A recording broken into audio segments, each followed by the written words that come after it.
तो देखो, लिनक्स में सर्वर कॉन्फ़िगरेशंस बड़ा इम्पोर्टेंट होता है।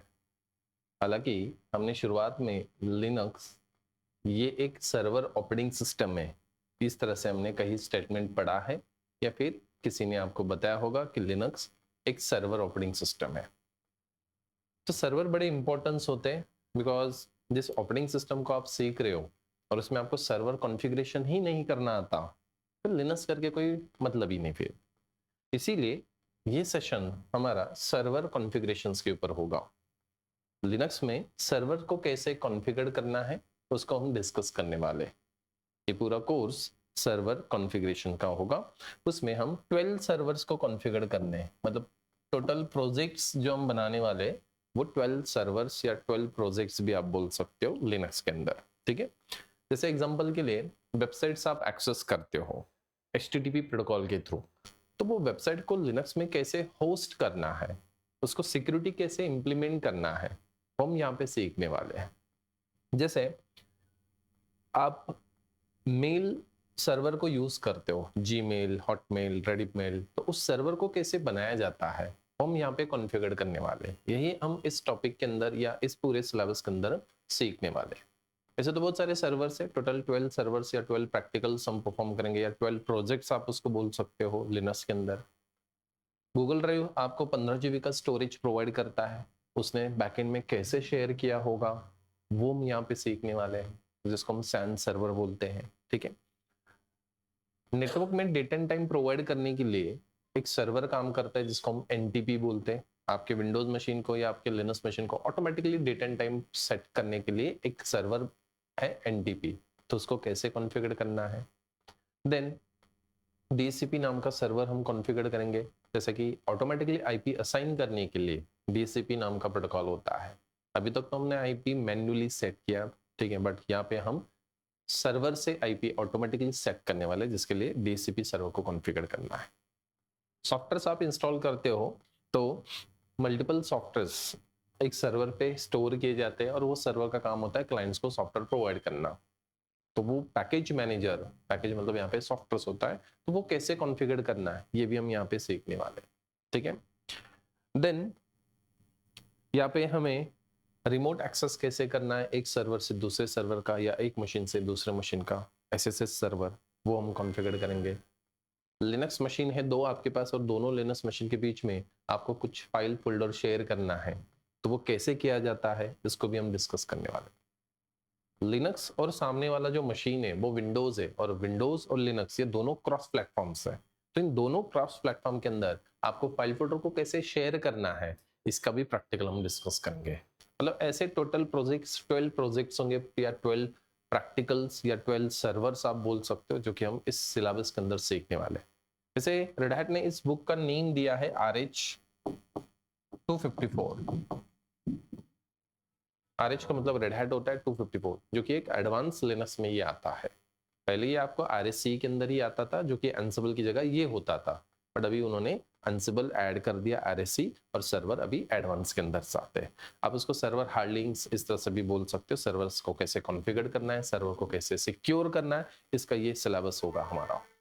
ठीक है, हर रोज हम एक एक सर्वर्स को कॉन्फ़िगर करने वाले, कुछ छोटे से सर्वर से, तो हम एक दिन में 2 सर्वर्स को कवर करेंगे यहाँ पे। ठीक है, देन सबसे पहले सर्वर एंड क्लाइंट ये क्या होता है उसको हम समझते हैं, उसके बाद फिर हम उसका सेटअप बनाएंगे आज के सेशन में। ठीक है, तो आज सर्वर क्लाइंट क्या होते हैं और उसका सेटअप कैसे क्रिएट करना है। 2 कंप्यूटर्स का सेटअप हम बनाएंगे, एक को बनाएंगे सर्वर, एक को बनाएंगे हम क्लाइंट, दोनों का हम करेंगे connectivity.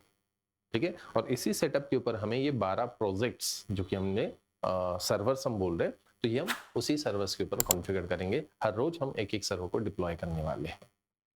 Server Linux machine install कर दिया एक किसी मशीन के ऊपर, तो वो सर्वर नहीं बनता है।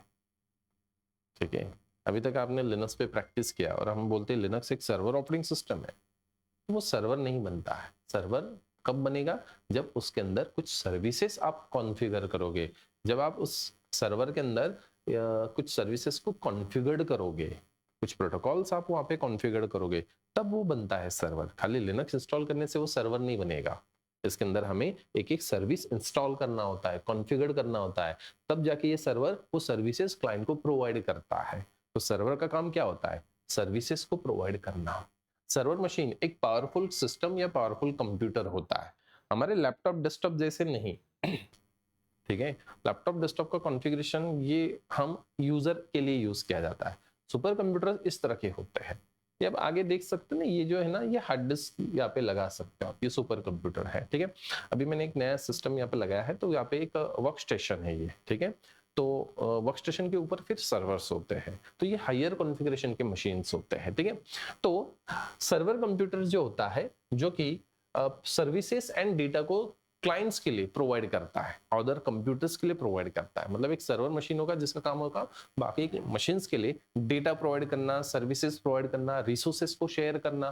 तो इसका काम सर्वर का होता है। तो सर्वर सर्विसेज प्रोवाइड करता है। किसको सर्विसेज प्रोवाइड करता है? अदर कंप्यूटर्स को। तो अदर्स कंप्यूटर्स को हम बोलते हैं क्लाइंट मशीन। ठीक है, अदर कंप्यूटर्स को हम क्या बोलते हैं? Client machine. ठीक है, जो सर्विस दे रहा है वो सर्वर, और जो क्लाइंट जो होता है जो सर्विस को एक्सेस करता है। ठीक है, जैसे आप बोल सकते हो कि 100 मशीन में से आपका एक मेन मशीन है। जैसे यहाँ पे मेरे पास मल्टीपल मशीन्स है, तो मल्टीपल मशीन्स में मेरा ये मेन मशीन है, तो उस मशीन को मैं बोलता हूँ सर्वर मशीन।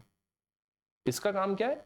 बाकी क्लाइंट्स मशीन्स को या बाकी मशीन्स को डेटा प्रोवाइड करना, सर्विसेज को प्रोवाइड करना, या रिसोर्सेज को शेयर करना, या रिसोर्सेज प्रोवाइड करना।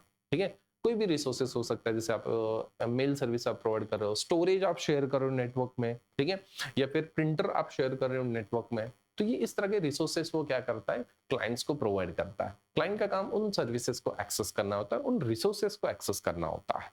सर्वर का काम देना होता है और क्लाइंट का काम उस सर्विसेज को एक्सेस करना होता है। ठीक है, देन तो ये जो सर्वर मशीन्स होते हैं, ये 24 और 7 डेज स्टार्ट होते हैं। आप उसको बंद, मतलब बंद कर सकते हो, बट मोस्टली उसको बंद नहीं किया जाता है। जैसे मैंने भी यहाँ पे एक छोटा सा एक टावर सर्वर रखा है, तो वो भी मैंने 2022 से मैं कंटिन्यूसली उसको स्टार्ट कर रखा हूँ। 2022 से लेके अभी तक मैं उसको कंटिन्यू चला रहा हूँ, दिन रात वो चलता रहता है।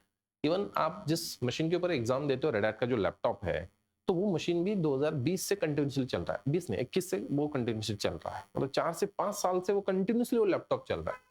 मैंने बंद नहीं किया। एक बार सेटअप बना लिया, उसको सेटअप कॉन्फ़िगर कर दिया, वो कंटिन्यूसली दिन रात चलता रहता है। तो सर्वर मशीन 24 और 7 डेज स्टार्ट होते हैं या स्टार्ट रखने पड़ते हैं। ऐसा तो नहीं ना फेसबुक हम रात में एक्सेस नहीं कर सकते। फेसबुक तो हम कभी भी एक्सेस कर सकते। फोन पे, गूगल पे हम रात में कर सकते, दिन में कर सकते, कभी भी कर सकते। क्यों? बिकॉज उसके बैकएंड में जो सर्विस देने वाला सर्वर है वो 24 और 7 डेज काम कर रहा है, इसीलिए। ठीक है, हाँ, मेंटेनेंस वगैरह होता है सर्वर का, तो ही आपको सर्वर्स को रिबूट और शट डाउन करना होता है। कोई नया हार्डवेयर आपको अपग्रेड करना है, कुछ मेंटेनेंस करना है, तो ही सर्वर को शट डाउन या रिबूट किया जाता है। ठीक है, मोस्टली नहीं।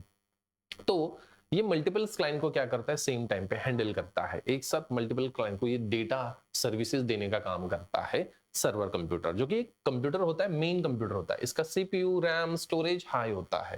ठीक है, अपने नॉर्मल लैपटॉप डेस्कटॉप जैसे नहीं है। ठीक है, तो इसका सीपीयू जो होता है अलग से होते हैं, उसके रैम अलग होते हैं। हमारे रैम वहां पे इंस्टॉल नहीं कर सकते, उसके रैम्स अलग होते हैं। रैम ही 25-30 हजार का तो सिर्फ रैम मिलता है। यहाँ पे तो लैपटॉप मिल जाएगा हमें 25-30 हजार में। ठीक है, तो इसका हायर कॉन्फ़िगरेशन वाला मशीन होता है, जहाँ पे आप लिनक्स सर्वर को इंस्टॉल कर सकते हो। विंडोज के भी सर्वर्स होते हैं, तो फिर आप इस मशीन के ऊपर सर्वर्स लिनक्स इंस्टॉल कर सकते हो। लिनक्स के बहुत सारे फ्लेवर्स होते हैं, वो आप इंस्टॉल कर सकते हो। विंडोज भी इंस्टॉल कर सकते हो, बट विंडोज वो नहीं जो हम लैपटॉप में यूज करते हैं। विंडोज 10, विंडोज 11 ये हमारे क्लाइंट ऑपरेटिंग सिस्टम है। विंडोज के सुपर कंप्यूटर जो होते हैं, मतलब सर्वर जो होते हैं, विंडोज सर्वर ऑपरेटिंग सिस्टम, वहां पे आप इंस्टॉल कर सकते हो। सेंट्रलाइजली मैनेज करता है, मतलब बाकी जो क्लाइंट्स होते हैं वो सेंट्रलाइजली मैनेज करता है। आपको मैंने आपको एंसिबल बताया था, याद है आपको? एंसिबल में हमारा कंट्रोलर मशीन है, वही तो हमारा सर्वर था, जो कि बाकी नोड्स को क्या कर रहा था? सेंट्रलाइजली मैनेज कर रहा था। ठीक है, देन सर्वर टाइप एंड उसका पर्पस क्या है? Web server. आप जितने भी वेबसाइट एक्सेस करते हो, तो वेब सर्वर के थ्रू एक्सेस करते हो, जहाँ पे nginx नहीं तो http नाम का प्रोटोकॉल काम करता है। ठीक है, nginx नहीं तो http नाम का प्रोटोकॉल काम करता है। ठीक है, वेबसाइट को होस्ट करने के लिए। फाइल सर्वर, जो कि नेटवर्क में फाइल शेयरिंग करने के लिए यूज किया जाता है। नेटवर्क में फाइल शेयरिंग करने के लिए यूज किया जाता है। ठीक है, नेक्स्ट डेटाबेस सर्वर जहाँ पे डेटा को स्टोर किया जाता है, डेटाबेस सर्वर जहाँ पे डेटा को स्टोर किया जाता है, जिसमें MariaDB, MySQL, Oracle database, DB हम बोलते हैं जिसको डेटाबेस, ठीक है। तो हम MariaDB नाम का डेटाबेस कॉन्फ़िगर करने वाले हैं इस टॉपिक के अंदर, ठीक है। मेल सर्वर जो कि जीमेल, हॉटमेल, रेडिमेल आप यूज करते हो, तो SMTP नाम का प्रोटोकॉल होता है जिसके थ्रू आप मेल को ट्रांसफर कर सकते हैं, इसको भी हम कॉन्फ़िगर करने वाले। तो मेल सर्वर्स होते हैं, डेटाबेस सर्वर्स होते हैं, फाइल सर्वर होते हैं जो कि डेटा वहां पे स्टोर किया जाता है और नेटवर्क में डेटा शेयर करने का काम ये फाइल सर्वर करते हैं। वेब सर्वर जो कि वेबसाइट को होस्ट करने का काम करते हैं। एप्लीकेशन सर्वर्स होते हैं जो कि एप्लीकेशंस होस्ट करते हैं, बहुत सारे एप्लीकेशन हम ऑनलाइन एक्सेस करते हैं, तो वो एप्लीकेशन जो होता है वो किसी सर्वर पे होस्ट किया जाता है। वैसे आप ऑनलाइन गेम खेलते हो तो वो भी तो एप्लीकेशन ही तो है, या फिर आप यूट्यूब को यूज कर रहे हो वो भी तो एक एप्लीकेशन है।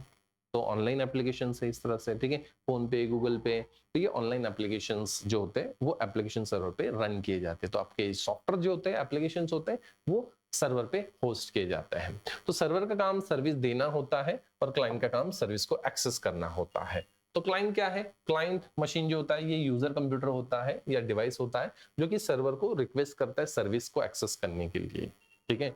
क्लाइंट का काम सर्विस को एक्सेस करना होता है और सर्वर का काम क्लाइंट को सर्विस देना होता है। तो गिव एंड टेक का काम चल रहा है दोनों के बीच में। फिलहाल जैसे कि मैं आपको एक सर्विस दे रहा हूं, ठीक है, और आप उस सर्विस को एक्सेस कर रहे हो, तो मैं बन गया सर्वर और आप बन गए क्लाइंट्स, ठीक है।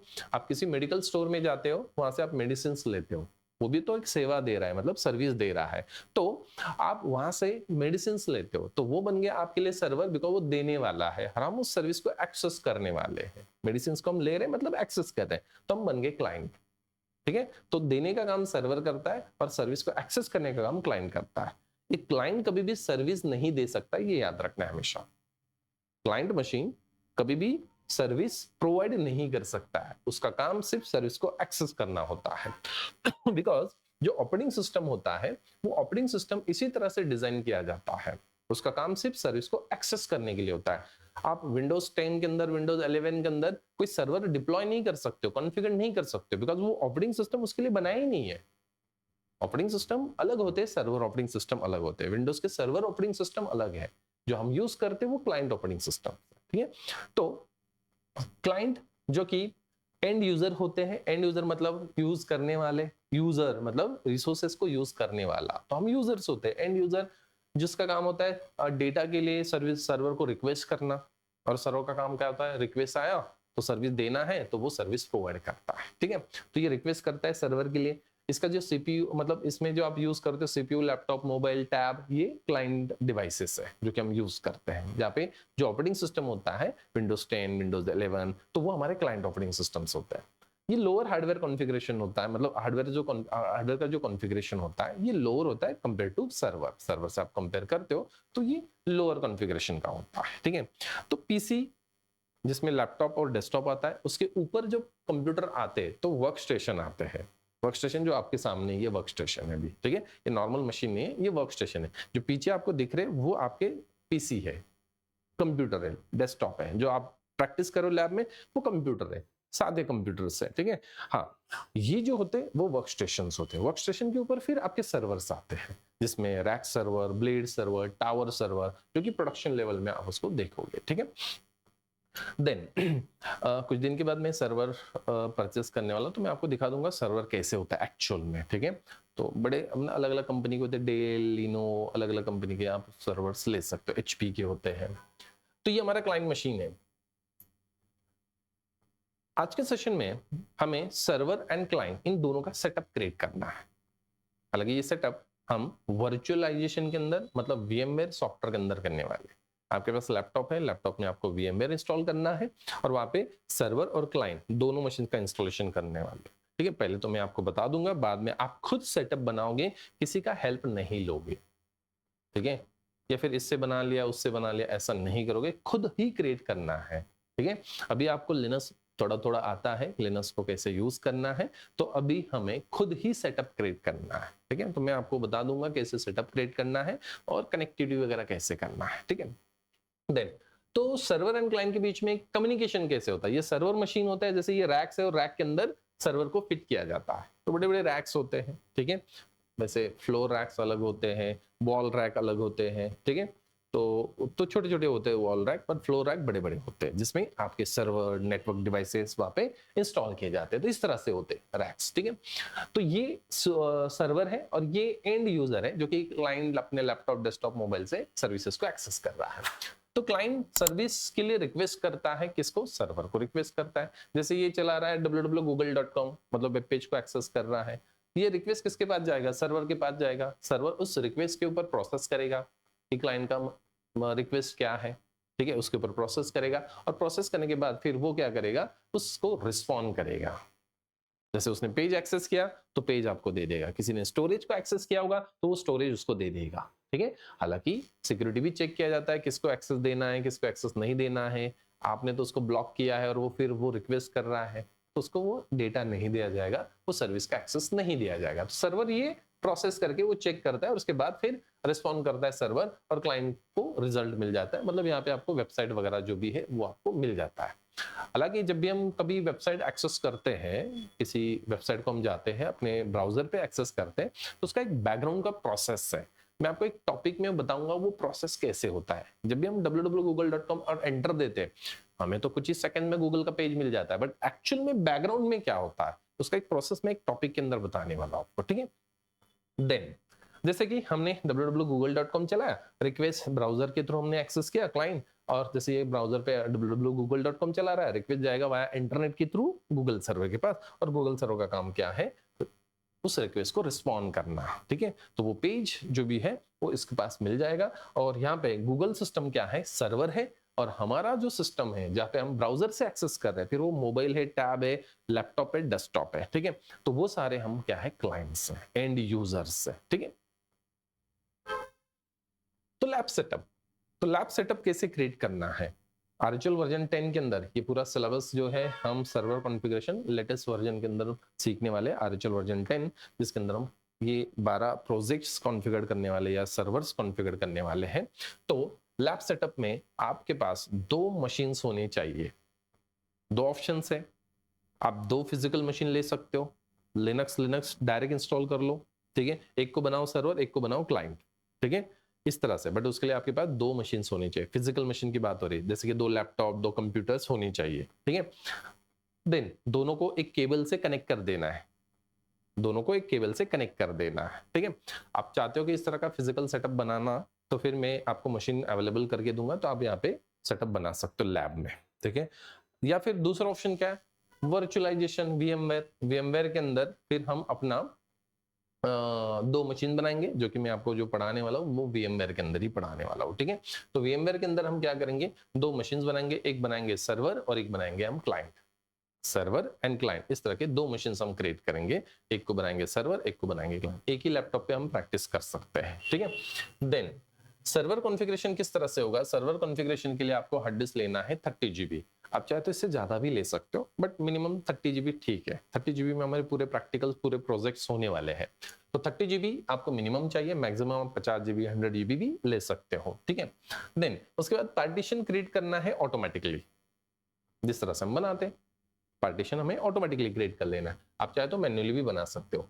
सर्वर का होस्ट नेम क्या होगा? Server skynet.com। जैसे डायग्राम में यहाँ पे लिखा है, ये सर्वर है, ये क्लाइंट है। तो यहाँ पे सर्वर का होस्ट नेम क्या होगा? server.skynet.com, ठीक है। और उसका आईपी एड्रेस क्या होगा? 192.168.0.254। लेकिन आप चाहे तो बदल सकते हो, बट मैं जो आपको नोट्स प्रोवाइड करने वाला हूँ हर सर्वर का, तो वहां पे मैंने फिक्स किया है कि सर्वर है 254 आखिरी में और क्लाइंट है 192.168.0.1, और उसका नेम क्या है? client1 skynet.com। ये 2 नेम्स मैंने सर्वर और क्लाइंट के लिए यूज किए हैं, ठीक है। देन क्लाइंट के लिए 20 GB minimum hard disk space चाहिए। 10 जीबी भी आप ले सकते हो, कोई प्रॉब्लम नहीं है, ठीक है। या फिर 20 जीबी आप मैक्सिमम, थोड़ा सा 20 जीबी हम दे देते हैं, ठीक है। देन पार्टीशन ऑटोमेटिकली क्रिएट करना है, उसका होस्ट नेम client1 skynet.com होना होगा हमारे लैब में। देन उसके बाद 192.168.0.1 ये आपका आईपी एड्रेस होगा क्लाइंट का। हम एक ही क्लाइंट लेने वाले टेस्टिंग के लिए, आप चाहे तो मल्टीपल क्लाइंट भी बना सकते हो, 2 क्लाइंट भी आप बना सकते हो, आप चाहे तो एक क्लाइंट भी बना सकते हो, ठीक है। फिजिकल सेटअप के लिए 2 लैपटॉप चाहिए या 2 कंप्यूटर चाहिए, और वर्चुअलाइजेशन के अंदर आप करते हो तो फिर एक ही लैपटॉप में आप VMware सॉफ्टवेयर इंस्टॉल करो और 2 मशीन बना लो, जो कि मैं अभी आपको बताने वाला हूँ लैब सेटअप कैसे क्रिएट करना है, ठीक है। तो इस तरह से हमारा सेटअप होगा सर्वर एंड क्लाइंट, ठीक है। ओके, यहाँ तक कुछ डाउट्स? देखो, तो सर्वर एंड क्लाइंट इसका सेटअप हमें क्रिएट करना है, तो उसके लिए आपको सबसे पहले VMware नाम का जो सॉफ्टवेयर है उसको ओपन कर लेना है। VMware सॉफ्टवेयर नहीं है आपके सिस्टम पे तो पहले उसको इंस्टॉल कर लो, ठीक है। यहाँ पे एक मशीन क्रिएट करते, वैसे तो हमें 2 मशीन्स बनाने हैं, तो सबसे पहले हम सर्वर मशीन क्रिएट करते, तो create a new virtual machine पे क्लिक करते हैं, टिपिकल ऑप्शन सेलेक्ट करते, नेक्स्ट, सेकेंड वाला ऑप्शन सेलेक्ट करना है और यहाँ से आपको आईएसओ फाइल ब्राउज करके देना है। आपने आईएसओ फाइल जहाँ पे भी स्टोर किया है उसका पाथ दे दो, तो मैंने यहाँ पे ई ड्राइव के अंदर आईएसओ नाम का एक फोल्डर है और वहाँ पे मैंने RHEL10 को स्टोर करके रखा है, तो मैंने उस फाइल का पाथ दे दिया।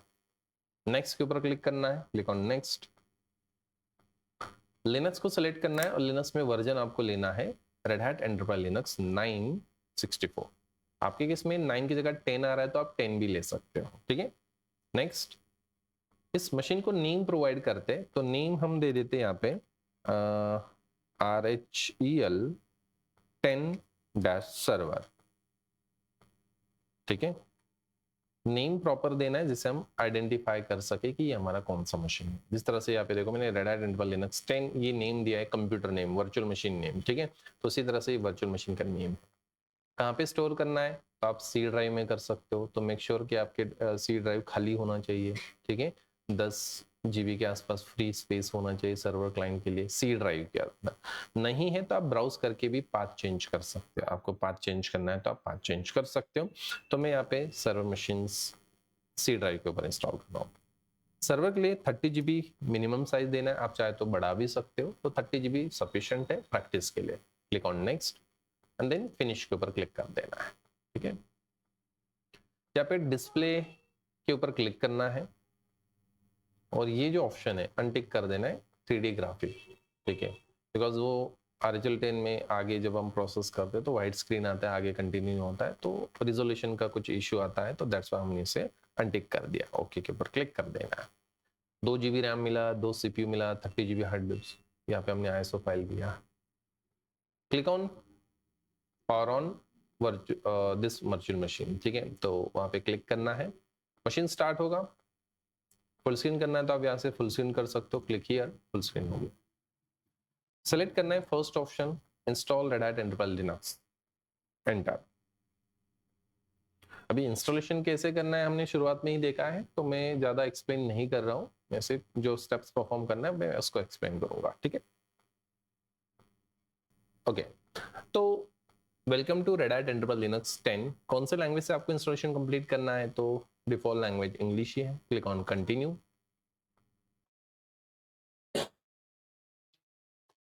टाइम जोन यहाँ पे आपको एशिया कोलकाता सेलेक्ट कर लेना है। मेरे केस में यहाँ पे इंटरनेट उसको मिल गया तो उसने ऑटोमेटिकली इंडिया के हिसाब से एशिया कोलकाता सेलेक्ट कर लिया, ठीक है। डन के ऊपर क्लिक करना है। सर्वर विद GUI इसको एज इट इज रखना है। उसके बाद यहाँ पे आपको इंस्टॉलेशन डेस्टिनेशन के ऊपर क्लिक करना है और ऑटोमेटिकली पार्टीशन क्रिएट करना है। डन के ऊपर क्लिक कर देते हैं, दैट्स इट, ठीक है। हालांकि प्रोडक्शन लेवल में सर्वर विद GUI नहीं होता, याद रखना है ओनली सर्वर होता है, ग्राफिक नहीं होगा, ठीक है। ओनली सर्वर होता है या फिर मिनिमल होता है, बेसिक फंक्शन वाला ब्लैक स्क्रीन मशीन। फिलहाल ठीक है, हम सर्वर विद GUI के साथ ही जाते हैं ट्रेनिंग एनवायरनमेंट में, ठीक है। रूट का पासवर्ड एनेबल करके यहाँ पे पासवर्ड दे देना है। आपको जो भी पासवर्ड चाहिए वो पासवर्ड आप यहाँ पे सेट कर दो। मैंने सिंपल सा पासवर्ड दे दिया है रेड हैट, ठीक है। डन के ऊपर 2 बार क्लिक करना है। SSH लॉगिन पे टिक कर देना है, ठीक है। यहाँ पे यूजर क्रिएट कर लेना है, आप यूजर अपने नाम से बना सकते हो। मैंने स्काईनेट नाम से एक यूजर क्रिएट कर लिया, उसका भी पासवर्ड मैंने सेट कर दिया। 2 बार डन पे क्लिक करते हैं, ठीक है। नेटवर्क को कॉन्फ़िगर करना है, हमें 2 मशीन्स बनाने हैं, दोनों मशीन्स को हमें क्या करना है, सेटअप क्रिएट करना है, कनेक्टिविटी करना है। आप चाहे तो IP होस्टनेम बाद में भी सेट कर सकते हो, IP एंड होस्टनेम बाद में भी सेट कर सकते हो। आप चाहे तो यहाँ से भी सेट कर सकते हो, तो 2 ऑप्शन है आपके पास। यहाँ से करना है तो यहाँ से सेट कर दो होस्टनेम, और कॉन्फ़िगर में जाके आप यहाँ से IPv4 में मैनुअल करके आईपी भी यहाँ पे ऐड कर सकते हो, आईपी गेटवे डीएनएस, ठीक है। बट मैं ये प्रैक्टिकल बाद में बताने वाला हूँ, मतलब आफ्टर इंस्टॉलेशन में IP and host name set करेंगे, ठीक है।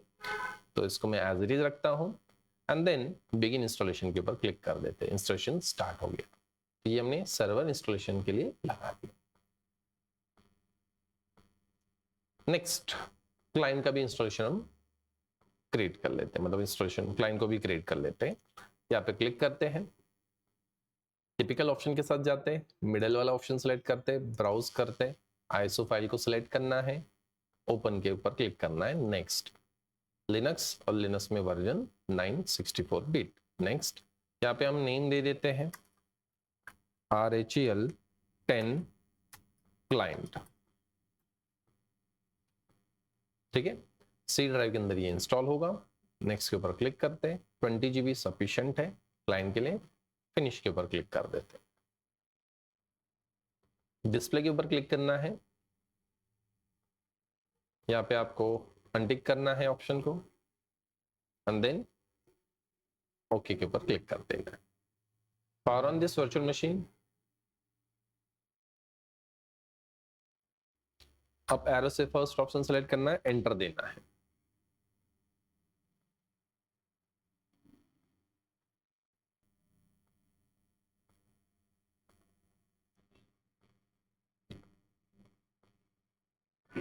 जब हमने 3D ऑप्शन डिसेबल किया था ना, तो इसके कारण नहीं तो ये व्हाइट स्क्रीन ही जाता ही नहीं। वो आपके मॉनिटर का रिजोल्यूशन के ऊपर होता है, वहाँ पे थोड़ा हाई रिजोल्यूशन है इसीलिए, और हमारा मॉनिटर छोटा है तो इसके कारण फिर वो सपोर्ट नहीं करता है, इसीलिए वो अनटिक करना होता है हमें। कौन सा लैंग्वेज से इंस्टॉलेशन करना है? English. Click on continue. Time zone Asia Kolkata, यहाँ पे आपको एशिया सेलेक्ट करना है और यहाँ पे टाइप करना है कोलकाता, या फिर जस्ट आप इस तरह से भी टाइप करोगे कोलकाता, आ गया। डन के ऊपर क्लिक करना है। पार्टीशन ऑटोमेटिकली क्रिएट कर लेते हैं, डन के ऊपर क्लिक करना है। रूट का पासवर्ड एनेबल करते हैं और यहाँ पे हम रूट को पासवर्ड सेट कर देते हैं। इस ऑप्शन को एनेबल कर देना है। ये पासवर्ड मैंने रेड हैट सेट कर दिया यहाँ पे। Done done. एक यूजर बना लेते हैं, यहाँ पे भी हम स्काईनेट नाम से यूजर क्रिएट कर लेते हैं। आप चाहे तो बदल सकते हैं यूजर का नेम, ठीक है। डन के ऊपर क्लिक करते हैं 2 बार। आईपी होस्ट नेम यहाँ से भी आप सेट कर सकते हो, हम बाद में सेट करने वाले हैं, ठीक है। बाकी options defaults, click on begin installation, तो इंस्टॉलेशन ये स्टार्ट होगा। तो हमने दोनों मशीन्स पैरेलल स्टार्ट किए इंस्टॉलेशन के लिए, तो ये एक मशीन और यहाँ पे दूसरा मशीन, ठीक है।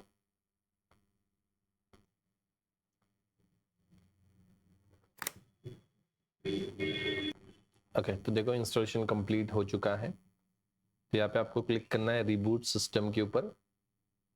उसी तरह से क्लाइंट मशीन इसको भी हम कर देते रिबूट, ठीक है। तो दोनों मशीन्स का हमने इंस्टॉलेशन सक्सेसफुली कंप्लीट कर लिया।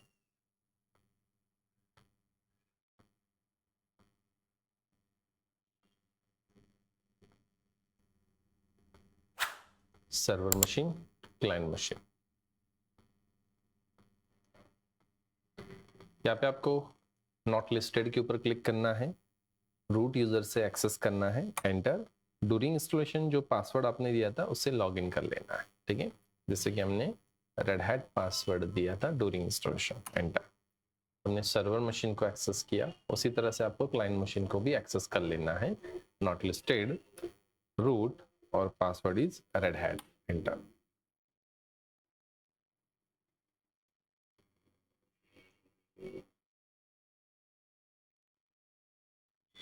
रेड हैट का कैप है ऊपर लेफ्ट हैंड पे, आप देखते हो, वहां पे क्लिक करोगे, टर्मिनल को ओपन करोगे, तो यहाँ पे टर्मिनल ऑप्शन है, टर्मिनल को ओपन कर लेना है। डबल क्लिक करके इसको फुल स्क्रीन करोगे। व्हाइट स्क्रीन है तो आप चाहे तो इसको ब्लैक स्क्रीन कर सकते हो। यहाँ पे क्लिक करोगे 3 लाइंस के ऊपर और यहाँ पे ब्लैक स्क्रीन, ठीक है। कंट्रोल शिफ्ट प्लस से आप फॉन्ट अपने हिसाब से बढ़ा सकते हो। ये हमारा सर्वर मशीन है और उसी तरह से ये हमारा क्लाइंट मशीन होगा। इसको भी हम ये विंडोज को कैंसिल कर देते हैं, टर्मिनल को ओपन करते हैं।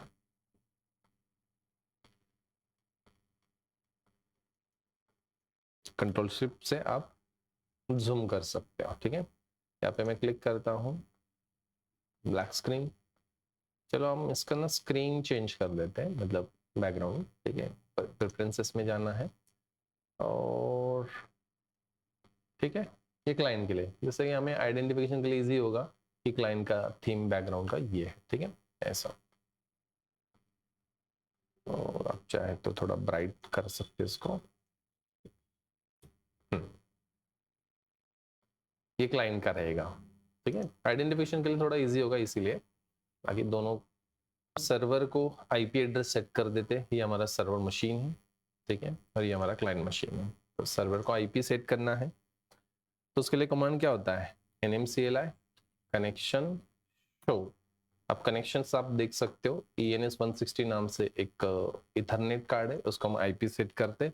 nmcli कनेक्शन, कनेक्शन को आप शॉर्टकट कॉन भी लिख सकते हो। मॉडिफाई, किसको मॉडिफाई करना है, ENS 160 को। क्या करना है, IPv4 एड्रेस सेट करना है। ठीक है, कौन सा एड्रेस सेट करना है, 192.168.0.254 ये एड्रेस हमें सेट करना है। ठीक है, /24 IPv4, यहीं पे मैं लिख देता हूँ मेथड।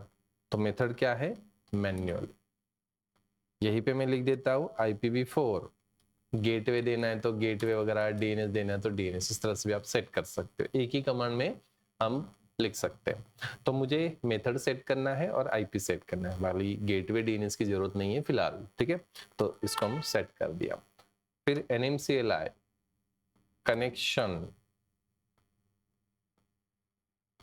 डाउन, मतलब डिसेबल करने के लिए, डीएक्टिवेट करने के लिए। किसको डीएक्टिवेट करना है, 160 को, ENS 160 को हमने डीएक्टिवेट कर लिया और यहाँ पे कर लेना है एक्टिवेट अब।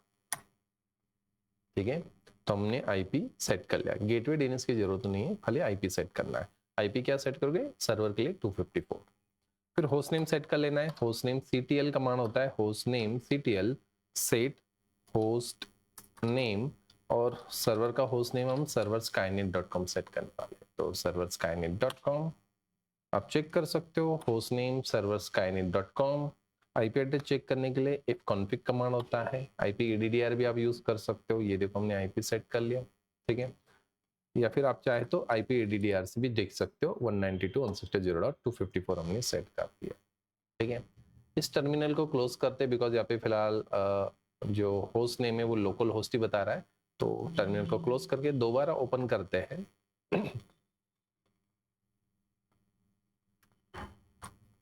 अभी हम देख सकते हैं होस्ट नेम क्या है, सर्वर। ठीक है, होस्ट नेम क्या है, सर्वर। ऐसे ही आपको क्लाइंट मशीन को कॉन्फ़िगर करना है। Go to client machine, nmcli connection, shortcut आप कौन लिख सकते हो, शो, जिससे आपका इथरनेट कनेक्शंस जो भी नेम है वो आपको शो करेगा। nmcli connection modify, modify ENS 160 IPv4 address 192.168.0.1/24 और IPv4 method, method is manual. Enter. nmcli connection down करते हैं पहले ENS 160 को और फिर अप कर लेते हैं यहाँ पे।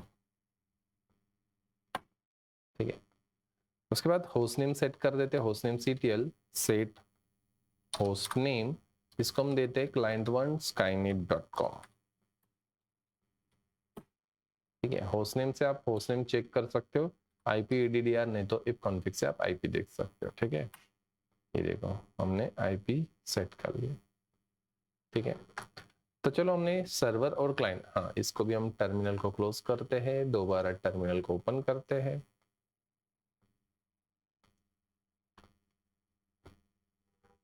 ठीक है, तो यहाँ पे client1 आ चुका है। अभी हम पिंग करके देखते हैं, सर्वर और क्लाइंट के बीच में कनेक्टिविटी हम चेक करते हैं। तो मैं क्लाइंट मशीन से सर्वर मशीन को पिंग करके दिखाता हूँ आपको। पिंग 192.168.0.254 जो कि हमारे सर्वर मशीन का एड्रेस है। कौन पिंग कर रहा है, क्लाइंट मशीन। एंटर, तो देखो 64 बाइट्स का रिस्पॉन्स मिल रहा है। अच्छा, उसी तरह से आपको सर्वर मशीन के ऊपर जाना है और यहाँ से पिंग करना है 192.168.0.1। एंटर, तो देखो यहाँ से भी हम क्लाइंट मशीन को पिंग कर रहे हैं, मतलब दोनों मशीन हमने कनेक्ट कर दी है। ठीक है, खाली आईपी सेट कर देना, हो जाएगा कनेक्ट। ठीक है, कंट्रोल सी स्टॉप करते हैं, यहाँ पे भी कंट्रोल सी। अभी आपको क्या करना है, ये होने के बाद इन दोनों मशीन का स्नैपशॉट निकाल लेना है, बिकॉज यहां तक हमने जो किया वो एकदम फ्रेश सेटअप है। इसके आगे मशीन करप्ट हो जाता है, कोई प्रॉब्लम आ जाता है, तो आपको बार बार ये पूरा सेटअप बनाने की जरूरत नहीं है, जो कि हम आधा एक घंटे से बना रहे थे। स्नैपशॉट निकाल के रखोगे, मतलब एक मशीन का बैकअप होगा। इस स्टेज पे आपको रोल बैक करना है, मतलब रिवर्ट करना है, तो आप यहाँ से कंटिन्यू कर सकते हो, पूरा इंस्टॉलेशन करने की जरूरत नहीं। फिर आप बोलोगे स्नैपशॉट कैसे निकाला जाता है, तो आपको यहाँ पे राइट क्लिक करना है। अभी मैं सर्वर मशीन के ऊपर जा रहा हूँ, आप उसको पहले बंद कर लोगे, शट ऑफ करोगे, मतलब शट डाउन करोगे, पावर ऑफ करोगे, फिर राइट क्लिक करोगे, स्नैपशॉट पे जाओगे, टेक स्नैपशॉट, और यहाँ पे आपको जो भी नेम देना है दे सकते हो। तो मैं यहाँ पे फ्रेश मशीन इस तरह से दे देता हूँ, जिसमें सिर्फ हमने IP and host name set किया है। तो ये डिस्क्रिप्शन में मैंने लिख दिया कि मैंने इसमें क्या करके रखा है, IP and host name set करके रखा है। डिस्क्रिप्शन लिखना है तो लिख सकते हो, अदरवाइज स्किप कर लो, नेम लिख दो। ये हो गया स्नैपशॉट सर्वर का। उसी तरह से क्लाइंट के लिए भी राइट क्लिक करना है, पावर ऑफ करना है, और इसका भी स्नैपशॉट निकाल लेना है। इसको भी हम दे देते फ्रेश मशीन, जिसमें हमने IP and host name set किया है। डिस्क्रिप्शन हमने लिख दिया, बाद में हमें याद रहे कि ये हमने स्नैपशॉट किसका लिया था। ठीक है, तो ये देखो स्नैपशॉट आप देखते हो, तो राइट क्लिक करके आप स्नैपशॉट में जाओगे, तो यहाँ पे देखो revert to snapshot fresh machine. Snapshot manager के ऊपर आप क्लिक करते हो, तो यहाँ पे देखो फ्रेश मशीन आ रहा है। फिलहाल हम यहाँ पे है, सपोज यहाँ पे मशीन करप्ट हो जाता है, यू आर हियर। ठीक है, तो हम क्या करेंगे, रोल बैक कर सकते हैं। मतलब ये जो हमने इस डेट और इस टाइम पे लिया हुआ स्नैपशॉट है, जो कि ये डेट एंड टाइम है, उसके ऊपर हम गो टू करते हैं, तो फिर हम उस मशीन पे दोबारा आ सकते हैं। रोल बैक करेंगे, फिर यहाँ से हमारा मशीन फिर से फ्रेश रहेगा। ऐसा आपको मशीन करप्ट होता है तो स्नैपशॉट आपके लिए यूजफुल है, आगे मशीन कोई प्रॉब्लम देता है तो। या फिर दूसरा फायदा हमारा स्नैपशॉट का ये होगा, कल मैं आपको एक सर्वर कॉन्फ़िगरेशन करके बताऊंगा। ठीक है, सर्वर और क्लाइंट हम कॉन्फ़िगर करेंगे, और आपको उसी सर्वर का दोबारा प्रैक्टिस करना है, तो आप तो एग्जिस्टिंग मशीन पे कर ही नहीं सकते। क्यों, ऑलरेडी तो आपने एक बार कर लिया, दोबारा करना तो फिर से नई मशीन बनाओ, फिर से वो आईपी सेट करो, सेटअप बनाओ, फिर प्रैक्टिस करो। ठीक है, इससे बेटर हमने स्नैपशॉट लेके रखा है प्रैक्टिकल करने के पहले, जो कि कल मैं जो सर्वर पढ़ाने वाला हूँ, तो उसके पहले ही हमने आज स्नैपशॉट लेके रखा है। ठीक है, प्रैक्टिस किया, दोबारा मुझे उसी सर्वर का प्रैक्टिस करना है, तो मैं रोल बैक करूंगा उस मशीन को।